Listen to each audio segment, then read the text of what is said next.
परिक्रमा कब पूरी? अच्छा, आए नहीं पाए माँ जी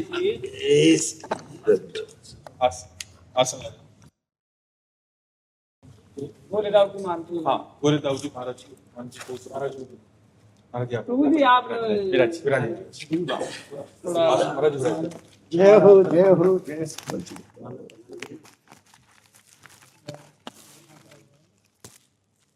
धाम के महाराज जी हमारे बहुत बड़ी बड़ी यज्ञ करते हैं।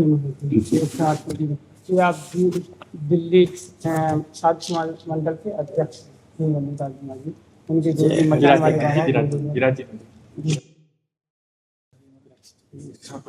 श्री सदगुरुदेव भगवान महाराज जी आप महाराज जी प्रभु जी इतना भारी दंड मत दे, कितनी दूरी रखो। नहीं महाराज जी आप तो हमारे प्राण बुद्ध मंगल में सब महापुरुषजन आते हैं और नीचे बैठते हैं, मुंह पर बैठते हैं, बड़ा दुर्भाग्य है। और अब स्वास्थ्य की रक्षा के लिए यार बहुत विलम्ब लगा लिया आपने। बहुत दर्शन देने में लेट कर दिया आप। हम तो इंतजार कर रहे थे कि अभी आप 84 कोस की परिक्रमा में हैं। कब मिलाओगे? मैं आ रहा हूँ। आपका फोन आता रहता कमाल। ये आपका वात्सल्य है कि आप कृपा करके दर्शन देने आते हैं। प्रभु जब विशेष अनुग्रह करते हैं तब अपने निज जनों का साक्षात्कार करवाते हैं। भगवान का साक्षात्कार इतना दुर्लभ नहीं है, भगवान अपने लिए सुलभ कहा है। अनन्य चेता सततम यो माम स्मृति नित्य सह तस्याहम सुलभा पार्थ।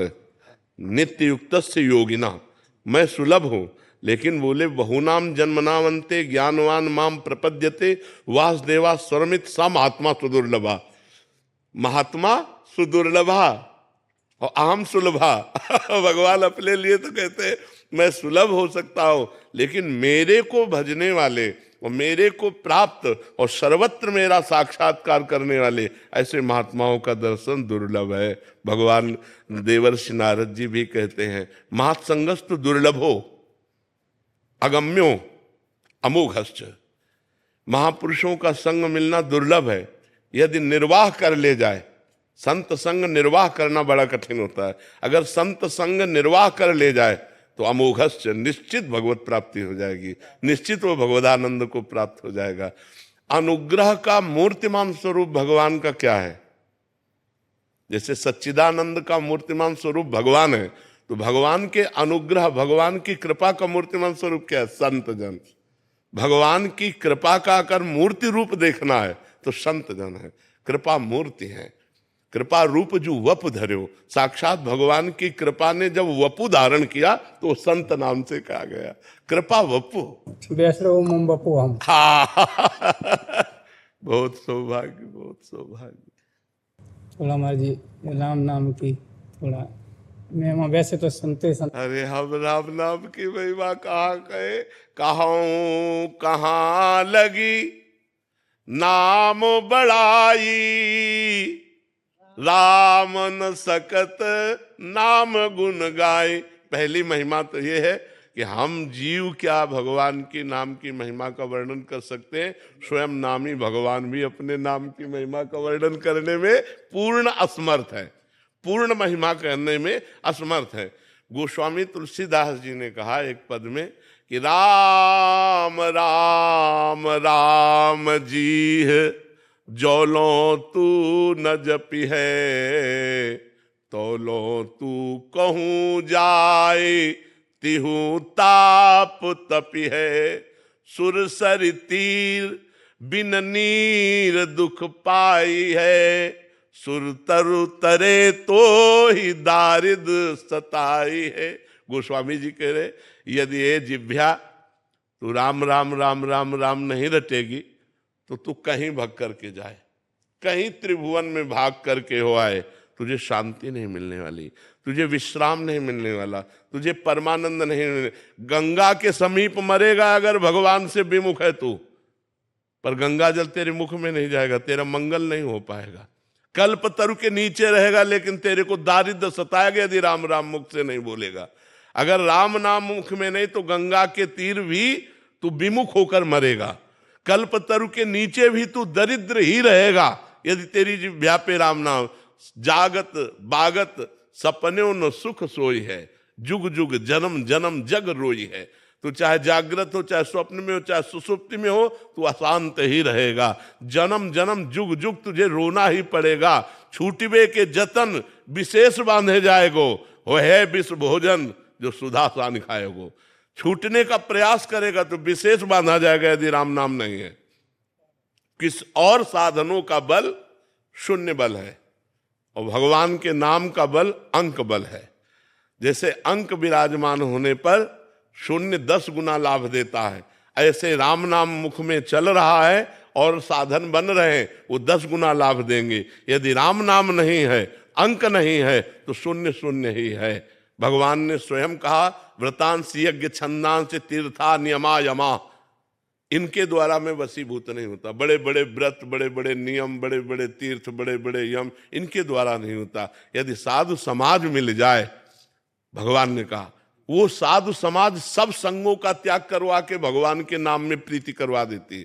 संत संग का यही रंग है कि भगवान प्यारे लगने लगे, भगवान का नाम प्राण प्रिय लगने लगे। हर द्वंद्वों में हमारा नाम छूटे ना, चाहे वो मान हो, चाहे अपमान हो, चाहे निंदा हो, चाहे स्थिति हो, चाहे लाभ हो, चाहे हानि हो, चाहे सुख हो, चाहे दुख हो, लेकिन हमारी जिह्वा राम राम राम राम रट रही है, बस सब कुछ प्राप्त हो गया। गोस्वामी तुलसीदास जी ने कहा, बिगड़ी जन्म अनेक की अब वहीं सुधरे आज, यदि होई राम को नाम जब तुलसी तज कुसुमाज। यदि हम भगवान श्री राम को अपना प्राण प्यारा प्रीतम मान ले और उनके नाम का निरंतर जप करें और गंदी आदतों का त्याग कर दे, तो जीते जी जीवन मुक्त हैं। अभी जीवन मुक्त हैं, अभी भगवत प्राप्त है। भगवान से अपना ममत्व और नाम की आसक्ति और दुर्गुण दुराचारों का त्याग, बस इतना ही सब शास्त्रों का सार है। इतने सब शास्त्रों का सार है कि दुर्गुण दुराचार का त्याग नहीं हो पाता।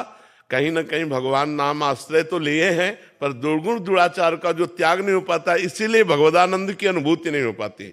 नहीं तो हर समय तृप्त और आनंद का अनुभव हो, एक तृप्ति, संसार की तरफ से तृप्ति और भगवदानंद का अनुभव हो, केवल भगवद आश्रय पड़े रहने से। और कहीं नाम जप कर रहा है, फिर तो क्या कहना, भगवद आश्रय पड़ा है वो भगवान के संबंध में कि मैं प्रभु का हूं, इतने से ही बात बन जाएगी। गोस्वामी जी ने साधन बाद में बताया है, साध्य पहले बताया है। बिगड़ी जन्म अनेक की सुधरे अबहीं आज, होई राम को मैं प्रभु का हूं, मैं भगवान का हूं, इतनी बात हृदय में आ जाए तो वो विश्व पर विजय प्राप्त कर लिया। और कहीं नाम जप करने लगे, फिर क्या कहना। और कहीं दुर्गुण दुराचार का त्याग करके नाम जप कर रहा है तो भगवान को अधीन कर लेगा। सुमिर पवन सुत पावन नामू अपने बस करी राखे। इस चौपाई से बढ़कर और क्या उदाहरण हो सकता है। अपने बस करी राखे, जो परम स्वतंत्र है, जो निरंकुश है, जिनके ऊपर किसी का अधिकार नहीं है, उनको अपने बस में कर लिया। और वो ये कह रहे हैं, भगवान स्वयं श्री रामचंद्र जी, कि प्रति उपकार करो का तोरा सन्मुख हो न सकत मन। अधीनता देखिए, सुन सुत तात उरिन में, ऐसा मैं आपका ऋणी हूं, भगवान कह रहे हैं। तो भगवत सेवा और भगवान नाम जप यही जीवन का सार सर्वस्व है। यह गुण साधन से नहीं हुई, हाँ, और प्रभु की कृपा पाओ को। संत चरण रज में बड़ी सामर्थ्य महाराज जी। अगर संतों की चरण रज का सेवन हो तो भगवान के नाम में, रूप में, लीला में, आसक्ति में, धाम में, सब में आसक्ति हो जाएगी। क्योंकि संतों की चरण रज के बिना रहु गणित तपसा न याति न चेद्या न निरूपणात् ग्रहाद्वा न छंदसा नैव जलाग्नि सूर्यो बिना महत्पाद रजोभिषेकम। बिना महापुरुषों की चरण रज से अभिषिक्त हुए ये जो भगवद अनुराग है, भगवत तत्व ज्ञान है, भगवत नाम प्रीति है, ये तपस्या से नहीं हो सकता, ये गृहस्थ धर्म के आराधना से नहीं हो सकता, ये सूर्य चंद्र की आराधना से नहीं हो सकता, ये वेदाध्ययन से नहीं हो सकता, ये तीर्थ यातन से नहीं हो सकता। रहु गणित तपसा न याति न चेद्या न निरूपणात् गृहाद्वा न छंदसा नैव जलाग्नि सूर्यो बिना महत्पाद रजोभिषेकम। बिना महापुरुषों की चरण रज, तो संतों की चरण रज में लोटे, उनकी जूठन खाए तो अपने आप सब बात बन जाएगी। देवर्षि नारद जी का अनुभव, जब वो 4 महीने संतों की सेवा में रहेला और उनकी जूठन पाई ना, तो अगला जन्म देवर्षि नारद का हुआ, सिद्ध महापुरुष हो गए। पर जी महापुरुष की चढ़ बताया है, और जैसे भीष्म मात्र की भी? हमें तो लगता है भेष मात्र कोई महापुरुष मान लेना चाहिए। अगर भेष मात्र में कहीं संशय करेगा तो वो महापुरुषों में भी संशय कर लेगा। शालिग्राम की बटिया चाहे छोटी हो चाहे बड़ी हो, आज चाहे विराजमान की गई चाहे 1000 वर्ष पहले पूजल होता है, और शालिग्राम शालिग्राम है। ऐसे वैष्णव मूर्ति है। मात्र आपकी निंदा करेंगे तुम कैसे उन पे? अगर वो निंदा कर रहे हैं तो हमको देखना चाहिए कि क्या निंदा वाले दोष हम में हैं। अगर नहीं है तो भगवान हमारी परीक्षा ले रहे हैं, हमको सहन करना चाहिए। हाँ, हमको ये देखना चाहिए। जैसे कोई निंदा कर रहा है तो हमको पहले जांचना चाहिए कि भगवान इनके रूप में आकर के हमारे अवगुणों का, हाँ, कहीं हमारे अंदर वो दोष तो नहीं है। अगर दोष है तब तो सच्ची बात कह रहे हैं, प्रणाम योग्य बात है। अगर दोष नहीं है तो फिर हमारी सहनशीलता देख रहे हैं, हमको सहन करना चाहिए। और जो दूसरों की निंदा स्तुति आदि में लगे हुए हैं वो वास्तविक अपने सत्मार्ग से भटक गए हैं। सुनो तात मायाकृत गुण और दोष अनेक, गुण या उभय न देखी और देखी सो अविवेक। हे तात, ये मायाकृत गुण दोष बहुत है, इनका वर्णन करने के लिए हमारे पास समय नहीं। हमें भगवान के गुणानुवाद, भगवान की नाम महिमा, रूप महिमा, लीला महिमा, धाम महिमा। अच्छा, भगवान जिसको जैसे चला रहे हैं वो उतना ही चल पाएगा। प्रभु आज्ञा जेहिका जस आही, सोते भांति रहे सुखलाई। अब जैसे वो उन्होंने भगवान की कृपा को ठुकरा दिया और मनमानी आचरण किए, तो अब फिर राग द्वेष में ही रहेगी वृत्ति। राग द्वेष से ऊपर तो नहीं उठ सकती। और अगर राग द्वेष से ऊपर वृत्ति उठानी है तो भगवान की आज्ञा का पालन करो। अगर भगवान की आज्ञा का पालन करोगे तो भगवान की कृपा तुम्हें संभाल देगी। और अगर भगवान की आज्ञा को अवहेलना करोगे तो ये माया त्रिगुणमयी तुम्हें राग द्वेष में फंसा लेगी, चाहे संत वेश में हो चाहे जिस रूप में हो। हाँ, वास्तविक तो बात यह है कि हम निंदा करने वाले में भी भगवान का रूप देखकर प्रणाम करें। जो क्रूरता और पाप के आचरण करने वाले हैं उनमें भी साक्षात हम अपने प्रभु को देखें, क्योंकि गोस्वामी जी ने ऐसा देखा, श्री राम में सब जग जाने। हाँ, तो जो निंदा कर रहे हैं वो भी मेरे भगवान हैं, हमको उनमें भी भगवत बुद्धि रख लिए ले। हाँ, अच्छा, गुण और दोष इन्हीं की चर्चा होती स्तुति और प्रशंसा में, और संत गुण और दोष दोनों से परे होते हैं। अब संत की कैसे कोई महिमा जान सके?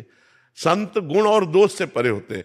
आप अगर वर्णन करोगे प्रशंसा तो प्राकृतिक करोगे, और निंदा करोगे तो प्राकृतिक करोगे, और वो चिदानंद में स्थित रहते हैं तो तुम प्रकृतिजन्य बात को क्या जानोगे? उनकी आंतरिक स्थिति को तो समझना मुश्किल है ना। प्राकृतिक निंदा होती है और प्राकृतिक ही प्रशंसा होती है।